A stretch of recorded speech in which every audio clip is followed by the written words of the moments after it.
Tariff സംബന്ധിച്ച ചർച്ചയ്ക്ക് തയ്യാറാണെന്ന ട്രംപിന്റെ നിലപാടിനോട് പ്രതികരിച്ച് പ്രധാനമന്ത്രി നരേന്ദ്രമോദി. ഇരു രാജ്യങ്ങളും തമ്മിലുള്ള വാണിജ്യ ചർച്ചകൾ ഇന്ത്യ-US ബന്ധത്തിലെ വൻ സാധ്യതകളെ തുറന്ന് നൽകുമെന്നാണ് പ്രധാനമന്ത്രി എക്സിൽ കുറിച്ചത്.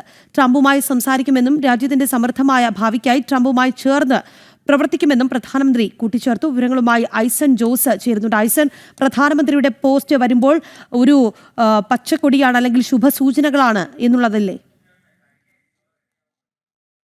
അല്ലെങ്കിൽ ഒരു പച്ചക്കൊടി തന്നെയാണ് ഇപ്പോൾ പ്രധാനമന്ത്രി നരേന്ദ്രമോദി ട്രംപിനോട് കാണിച്ചിരിക്കുന്നത്. നമുക്കറിയാവുന്നതാണ്, ട്രംപ് ഇക്കാര്യത്തിൽ മണിക്കൂറുകൾക്ക് മുമ്പാണ് ട്രംപ് ഇത് സംബന്ധിച്ച് ഭാരതത്തിലെ പ്രധാനമന്ത്രി എന്ന തന്റെ ഏറ്റവും നല്ല സുഹൃത്തുമായി തുടർ ചർച്ചകൾ നടത്തും അല്ലെങ്കിൽ സംസാരിക്കുമെന്ന നിലപാട് അറിയിക്കുകയും ചെയ്തത്. ഇതിന് പിന്നാലെയാണ് നരേന്ദ്രമോദിയുടെ ഭാഗത്ത് നിന്ന് ആ ട്വീറ്റ് ഷെയർ ചെയ്തുകൊണ്ട് തന്നെ, ആ സമൂഹ മാധ്യമ ട്രൂത്തിലെ പോസ്റ്റ് ഷെയർ ചെയ്തുകൊണ്ട് തന്നെ പ്രധാനമന്ത്രി പ്രതികരിച്ചത്. ഇരു രാജ്യങ്ങളും തമ്മിലുള്ള ബന്ധം ശക്തമാക്കുന്നതിനും വാണിജ്യ ബന്ധങ്ങൾ ശക്തമാക്കുന്നതിനും പരസ്പരം ചർച്ച ചെയ്യുന്നതിനും തയ്യാറാണ് എന്ന് വളരെ കൃത്യമായി അദ്ദേഹം പറയുന്നുണ്ട്. തന്റെ എക്സ് പോസ്റ്റിൽ പ്രധാനമന്ത്രി കൃത്യമായി പറയുന്നു. അതുപോലെ തന്നെ മറ്റൊരു പ്രധാന ഘടകം എടുത്തു പറയേണ്ടത്, ഇരു രാജ്യങ്ങളും തമ്മിലുള്ള ബന്ധം ശാക്തീകരിക്കുന്നതിലൂടെ വലിയൊരു ഭാവി, അതായത് സാമ്പത്തിക രംഗത്തെ വൻ കുതിപ്പുണ്ടാക്കാവുന്ന ഒരു ഭാവിയിലേക്ക് സാധ്യതകൾ തുറക്കുമെന്നും അദ്ദേഹം വളരെ കൃത്യമായി തന്നെ പറയുന്നുണ്ട്. ഇതിന്റെ പശ്ചാത്തലം കൂടി പരിശോധിക്കുമ്പോഴാണ് ഭാരതത്തിന്റെ ആ ഒരു നിശ്ചയദാർഢ്യത്തിന്റെയും നിലപാടിന്റെയും വ്യക്തത കൂടി പുറത്തു വരിക. നമുക്കറിയാവുന്നതാണ്, നേരത്തെ പറഞ്ഞതുപോലെ ഈ അധിക താരിഫ് ചുമത്തിയതിനു ശേഷം 4 തവണ ട്രംപ്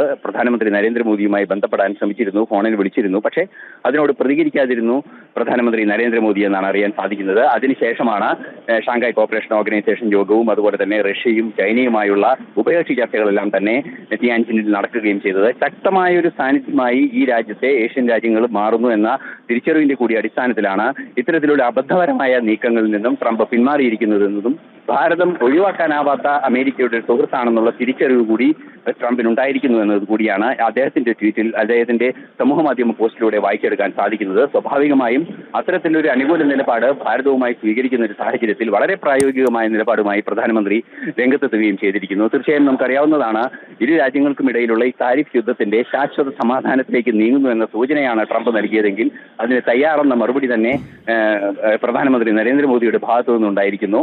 വരും കാലങ്ങളിൽ, അതായത് 2030 അല്ല 1-2 വർഷത്തിനുള്ളിൽ വൻ സാമ്പത്തിക ശക്തിയായി മാറാനിരിക്കുന്ന ഭാരതത്തിന്റെ ഉൽപാദനക്ഷമതയെ ഇരട്ടിയായി വർദ്ധിപ്പിക്കുന്ന ഒരു സാധ്യതയിലേക്ക് കാര്യങ്ങൾ കൊണ്ടെത്തിക്കുന്ന ഏറ്റവും നിർണായകമായ ഒരു തീരുമാനത്തിന്റെ തുടക്കമാണ് പ്രധാനമന്ത്രിയുടെ പോസ്റ്റിലൂടെ ഇപ്പോൾ നമുക്ക് മനസ്സിലാക്കാൻ സാധിക്കുന്നത്.